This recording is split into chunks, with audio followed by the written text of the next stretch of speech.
We're here at the International Conference for Disaster-Resistant Infrastructure, and we're in Nice, in France. It's the first time this conference is being held in Europe. And to talk more about it, we're now joined by Mr. Amit Prathi, who is the DG of CDRI. Thank you so much, Hi, sir, for everyone. being with us. If you could tell us a bit about what are the outcomes you're hoping for in this conference? Sure. So, we are a coalition, and the intention of such a conference is to do three things. One, bring your constituency together so that they get a chance to see what is going on around the world. So, for example, we have people from Fiji talking to people from Dominican Republic. Now, if you don't know geography, these are two completely different parts of the world, right? One, Fiji is in the Pacific, whereas Dominican Republic is in the Caribbean, and they often don't get an opportunity to talk and share. And they have shared experiences. For example, they are facing cyclonic activity, they are facing floods, they're facing challenges that islands face.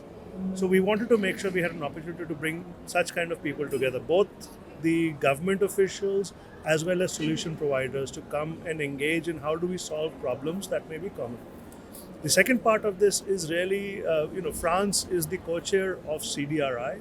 So with India and France leading the coalition Right. at this point, it was an invitation from the French government to come and participate on the. We are sitting. If you look behind me, it's the UN Oceans Conference that's going on. Yes. And so we wanted to focus on islands as part of this larger discussion on the ocean, as part of this ocean conference. So hence, when France invited us to come and join, we said, okay, then let's focus more on the resilient island program. The third part of it is that, tomorrow we will be announcing a program dedicated to Africa.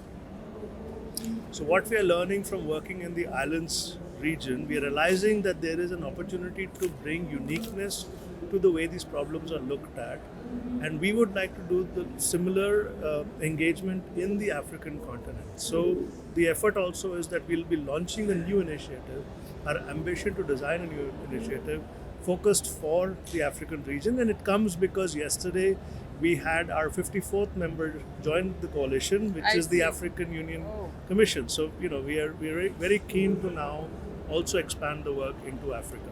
All right, and you know uh, the Coalition for Disaster-Resistant Infrastructure, Resilient Resilient infrastructure. Infrastructure. I beg Yeah. your pardon. It's been an example of India really leading in this space of climate change, championing this cause, also bringing other countries together, less fortunate in the global south. And so, if you could talk a bit about what has been achieved. This is the seventh such international conference you're having. So in this space of this leadership, if you could talk about what the achievements have been. Yeah. So, we are 5 years, like when we started in 2019, when the Honorable Prime Minister of India made an announcement in the UN Climate Yes. Summit to say that, India will show leadership and build a coalition from the global south.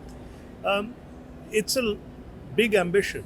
And the last 5 years have really been about how do we build this in a way where we're not talking down to nations necessarily, right? I mean, we are doing this in a way where we've been actually engaging the various coalition members to understand what is it that they need, what is it that they're not already getting. There are a lot of players who are actually, you've got the development banks, you've got bilateral support countries. So there's a lot of effort already going on to address growing risks from climate change. So it was important for us to also understand over the last 5 years, how do we step in and really become a voice that may be missing from the global stage. And what we have found is that there is a need for focusing on infrastructure. There are a lot of voices out there focusing on community resilience, focusing on issues of, this conference is about oceans and what's going on within our oceans.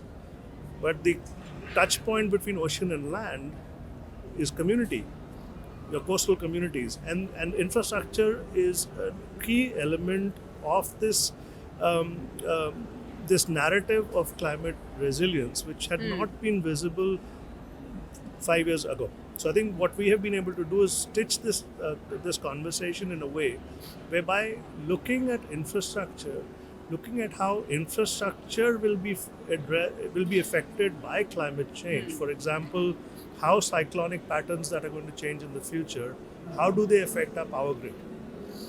Not very many people were looking at those kinds of issues, and those are very, very relevant, particularly in island nations.